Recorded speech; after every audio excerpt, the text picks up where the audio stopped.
আসসালামু আলাইকুম ফ্রেন্ডস, কেমন আছেন আপনারা সবাই? দেখেন, আমি লুলু মার্কেট থেকে এই যে একটা ক্রেপস মল নিয়েছি। এটা কি দেখলে আপনারা বুঝবেন। আমি এই যে প্যাকেটটা ছিঁড়ছি, দেখেন, খেতে দারুণ লাগে। যদি এটা চায়নাদের খাবার, সবাই খেতে পারবে। দেখতে প্রথমে বাউরে একটা ডর ডর ভাব, মানে ভয় ভয় লাগতেছে। ওয়াও, এগুলা কি দেখেন, কি অনেক ঔষধি গুণ আছে। যাদের জন্ডিস আমি শুনেছি তারা এগুলা ঝোল খেলে অনেক ভালো। আমি দেখেন কিভাবে কাটবো এটাকে, আমি দেখেই ভয় পাচ্ছি। এটাকে কিভাবে কাটবো, প্রথমে আমার মনে হয় পাগুলা এভাবে কেটে নিব। এটাকে আমি কি করব না করব দেখবেন, আমাদের সাথে থাকেন, অনেক মজা হবে, অনেক মজা করে খাবো আমরা, আপনারা দেখবেন।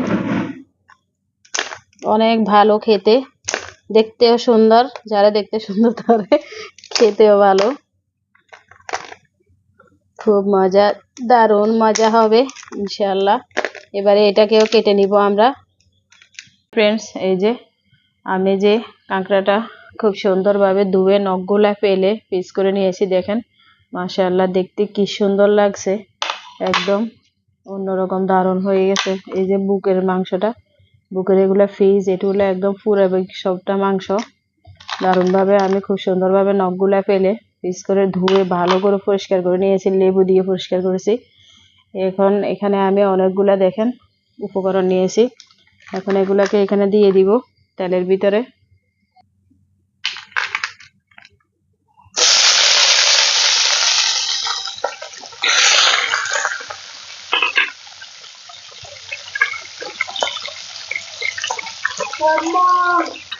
দেখেন চিংড়ি মাছের মতো কালারটা একদম চেঞ্জ হয়ে গেছে, পুরা যেন চিংড়ি মাছের মতো লাগছে। এখন আমি এখানে লবণ, তারপরে গরম মশলার গুঁড়া, হলুদের গুঁড়া, লাল মরিচের গুঁড়া, এগুলো এখন দিয়ে দিব।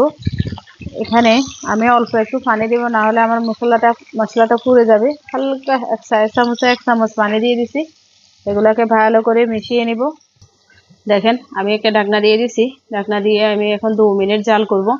2 মিনিট আমি কাঁকড়াটাকে একটু ভালো করে কষিয়ে নিব। দেখেন ফ্রেন্ডস, আমার 2 মিনিট হয়ে গেছে, কষানো হয়ে গেছে। মাশাআল্লাহ, দেখেন কতটা সুন্দর লাগতেছে। একদম চিংড়ি মাছ রান্না করলে, দো পেঁয়াজ করলে যেরকম, ঠিক সেরকম স্মেল আসছে। আপনারা তো পাচ্ছেন না, আমি পাচ্ছি। দেখতে কতটা সুন্দর লাগছে, খেতে আরো বেশি মজা লাগবে।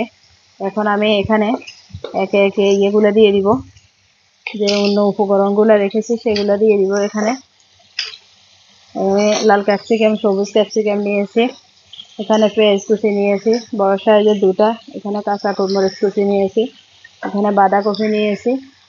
এগুলা সব আমি এখানে দিয়ে দিব, দিয়ে ভালো করে নেড়ে আরো 2 মিনিট কষিয়ে নিব ঢাকনা দিয়ে। দেখেন ফ্রেন্ডস, এই যে আমার ভেজিটেবলগুলো আপনার ইয়ে হয়ে গেছে, 2 মিনিট কষানো হয়ে গেছে। এখন আমি এখানে পানি দিয়ে দিব, আমি এখানে পানি দিয়ে দিছি। যেহেতু আমি এটা ঝোল ঝোল করে রান্না করব, স্যুপ সিস্টেমের, একটু ঝোল থাকবে যেন স্যুপের মতো দেখতে লাগে, যেন স্যুপের মতো মনে হয়। দেখেন ফ্রেন্ডস, এই যে আমি প্রায় 10 থেকে 15 মিনিট ভালো করে সেদ্ধ করেছি। দেখেন মাশাআল্লাহ কতটা সুন্দর এখনই লাগছে, যেন চিংড়ি মাছের একদম চচ্চড়ি। আমি এখানে এই যে লেবু, বড় সাইজের একটা লেবু নিয়েছি, লেবুর রস দিয়ে দিব। লেবুর রস না দিলে কি হয়, লেবু দিয়ে দিছি। এখন আমার এই স্যুপটা, কাঁকড়া স্যুপ রান্না করা হয়ে গেছে একদম খুব সুন্দরভাবে।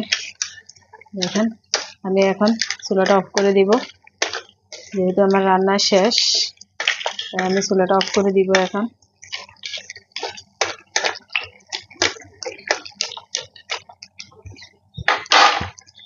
একটু চুলাটা অফ করে দিব, ঠান্ডা হলে আপনাদেরকে সার্ভ করে দেখাবো। দেখেন ফ্রেন্ডস, এই যে মাশাআল্লাহ, দেখেন কতটা সুন্দর লাগতেছে, দেখতে অন্যরকম লাগছে। আমি এখানে একটু শুকনো মরিচের ছিটিয়ে দিব, দেখতে যেন ভালো লাগে। দেখেন দেখতেও ভালো লাগবে, খেতেও ভালো লাগবে, অনেক সুন্দর লাগছে। যারা শুরু থেকে আমাদের ভিডিওটা দেখেছেন সবাইকে অসংখ্য ধন্যবাদ। ভালো লাগলে একটা লাইক করবেন, কমেন্টস করবেন, শেয়ার করবেন। আপনারা এভাবে বানিয়ে খাবেন, দেখবেন খুব মজা পাবেন, অনেক মজা।